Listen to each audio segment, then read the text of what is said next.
Shalom, ladies and gentlemen. Today, as always, we'll be talking about our weekly Torah portion, Parshas BeHar. At the mountain, obviously, we're talking about Mount Sinai, where we received all our laws, most of our laws of Torah.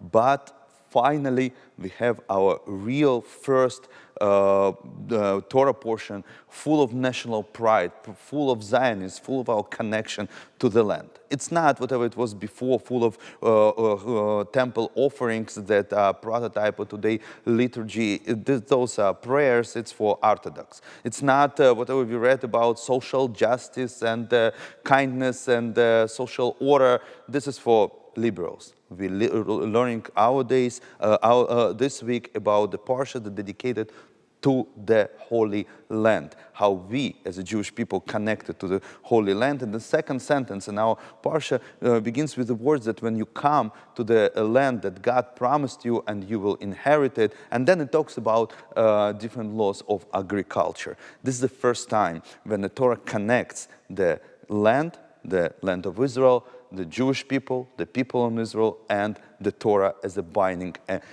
element. And I know always when we talk about some artifacts or archaeological discoveries that prove our rights to this land, it's always gives a very uplifted feelings. For example, if they find, archaeologists find a bell from the tunic of the high priest from the first temple, or a coin with the Hebrew letters from the second temple, it always gives a feeling those are our rights for this land. Or especially when you read the Declaration of Independence and listen to the reading of the Declaration of Independence, of resurrection of the Jewish home and the Jewish homeland in 1948, or for me personally, when in United Nations in 1947 there was a vote based on one document that provides as a proof for our rights for this land.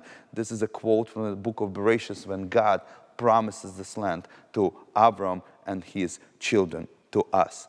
And we're always ready to fight for our rights for this land, but mostly, unfortunately, at the wild seas of the social media. Because we forget one important thing.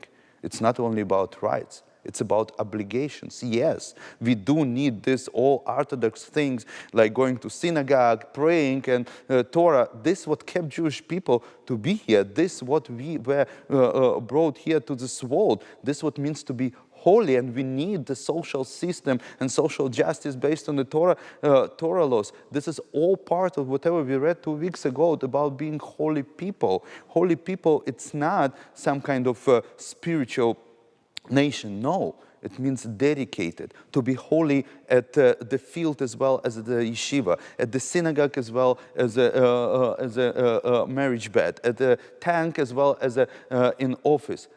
It's to